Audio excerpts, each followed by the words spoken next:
Hello কাছের মানুষজন, আজকে আপনাদের জন্য এমন একটি ম্যাচ নিয়ে এসেছি যেটা সৌদি আরবের রিয়াদের দাবার মঞ্চে নেমেছিল দুই দানব। এক পাশে হিকারু নাকামুরা, আগুনে ভরা চোখ, মুহূর্তে আঘাত হানতে প্রস্তুত। অন্য পাশে ম্যাগনাস কার্লসেন, বরফের মতো শান্ত, কিন্তু ভিতরে চলছিল এক নীরব বিস্ফোরণ। খেলা শুরু হয় নিঃশব্দে, কিন্তু প্রতিটি চাল যেন ছুরি হয়ে বিচ্ছিল প্রতিপক্ষের হৃদয়ে। মিনিট গড়াচ্ছে, সময় ফুরাচ্ছে, হিকারুর মুখে তখন কেবল একটাই প্রশ্ন কি দিচ্ছে, এমনভাবেই কি হারতে হয়? চলুন দেখি কিভাবে এক ঠান্ডা মাথার নরওয়েজিয়ান দাবার বোর্ডে নাকামুরার স্বপ্ন ভেঙে দিলেন টুকরো টুকরো করে। Magnus knight F3, Hikaru replied knight F6, C4, G6, knight C3, bishop G7, king's Indian defence. Magnus E4, Hikaru D6, Magnus D4, Hikaru Castle, King's Indian Defense, normal variation, Magnus Bishop E2, Hikaru replied E5, Magnus Kingside Castle, Hikaru Knight C6, Magnus D5, Hikaru Knight E7, B4, A5, B takes A5, C5, Hikaru Magnus A4, Rook takes A5, Rook E1, Hikaru Knight E8, Magnus Rook A3, F5,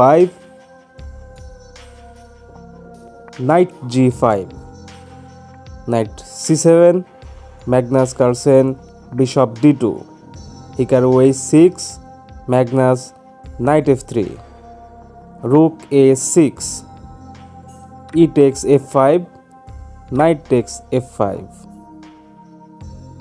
Bishop D3, Knight E8, Magnus Carlsen H3,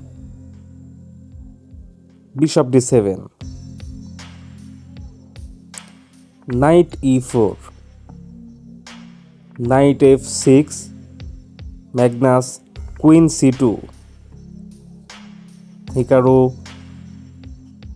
Knight takes E4, Magnus Bishop takes E4, Hikaru Queen F6, Bishop C3, G5,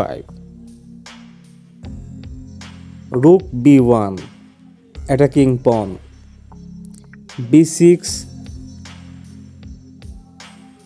Knight H2,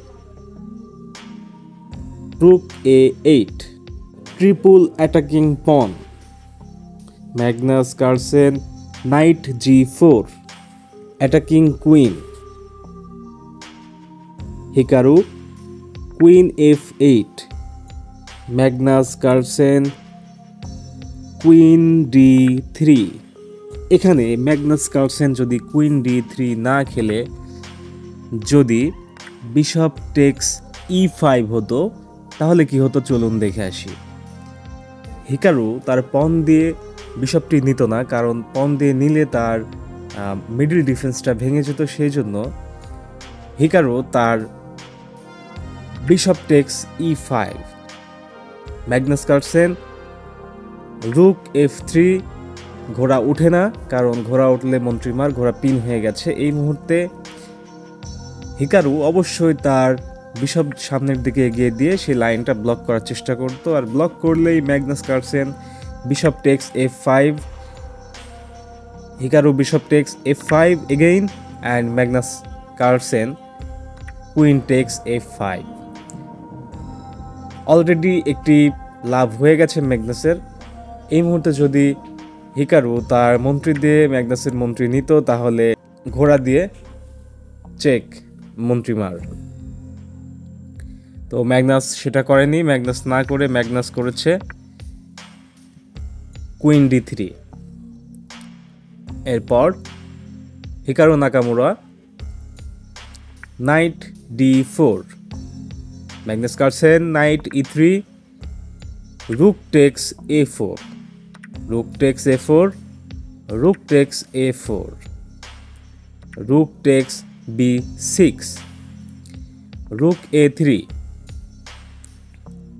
এই মুহূর্তে নাকামুরা একটি অনেক সুন্দর চাল দিয়েছে। Magnus Carlsen অনেক চালাক মানুষ, বিশ্ব চ্যাম্পিয়ন। সে তার কিং f1, তার কিংকে চাপিয়ে নিয়েছে। Rook a2, discover attack.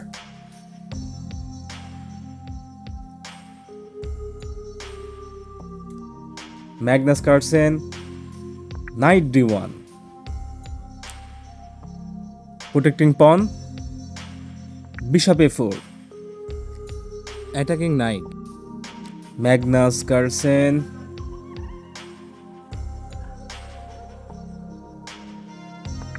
Queen to b1, attacking rook, supporting knight and discover attack রাজা এবং রানীর উপরে। এই মুহূর্তে হিকারু অনেক টেনশনের মধ্যে পড়ে যায় যে কি করবে। তারপরও হিকারু একটা রিস্ক নেয়। রুক টেক্স d1 এবং ম্যাগনাস এই মুহূর্তে কুইন টেক্স a2। যদি ম্যাগনাস এখানে কুইন টেক্স a2 না হয়ে যদি রুক টু b8 হতো তাহলে কেমন হতো চলুন দেখে আসি। মন্ত্রী আর উঠছে না। এই মুহূর্তে হিকারু যেটা করতে পারতো সেটা হচ্ছে তার রুক দিয়ে চেক দেওয়ার পর যদি ম্যাগনাস তার রাজা নিয়ে বামের ঘরে চলে আসতো তাহলে এগেন আর একটা চেক পেত। চেক এবং চেক দেওয়ার পর কিং টেক্স d1। তো চেক দিলে যদি রাজা সামনের ঘরে চলে যেত কিং টু g1 তাহলে কি হতো চলুন দেখে আসি। Knight e2, again check, king h2 and এই মুহূর্তে আর কিন্তু কোনো চেক পাচ্ছে না।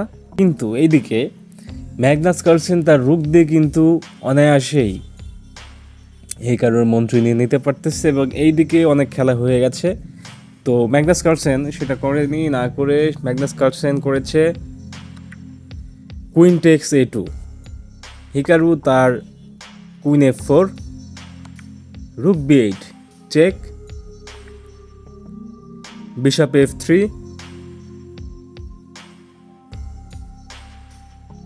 Magnus Carlsen queen b1, Nakamura bishop e2, check, king to g1, bishop takes c4, bishop takes d4, e takes d4, bishop h7, check, king to h8, bishop f5। যদি এই মুহূর্তে Magnus Carlsen তার বিশপটি নিয়ে পিছিয়ে না আসে, তার কুইন নিয়ে গিয়ে এগিয়ে যেত ডিসকভার অ্যাটাকে, তাহলে কি হতো চলুন দেখে আসি। বিশপ টেক্স d5, হিকারু তার বিশপ দিয়ে লাইনটি আপাতত ধরে দিয়েছে। আর এই মুহূর্তে যখন ধরে দিয়েছে তখন Magnus Carlsen queen text h6, double attack হয়েছে। এই মুহূর্ত থেকে কিন্তু হিকারু অনেক চাপে পড়ে যেত এবং ম্যাচ হয়তো এখানে শেষ হয়ে যেতে পারতো, কিন্তু ম্যাগনাস কার্লসেন সেটা করেনি। সেটা না করে ম্যাগনাস কার্লসেন কি করেছে, তার বিশপটি পেছনের দিকে নিয়ে এসেছে। নিয়ে আসার পর কিং g8, হিকারু তার রাজাকে সরিয়ে নিয়েছে। Magnus Carlsen g3, attacking queen. Magnus Carlsen হিকারুর কুইনের ওপর আক্রমণ করেছে। Hikaru queen two f3, Hikaru একটি সুন্দর চালের দিকে চলে এসেছে। যদি হিকারু এই পণ যদি খেতে পারে তাহলে অনায়াসেই ম্যাগনাসকে চেকমেট করে দিতে পারবে। তো দেখা যাক কি করে বিশ্বসেরা খেলোয়াড়।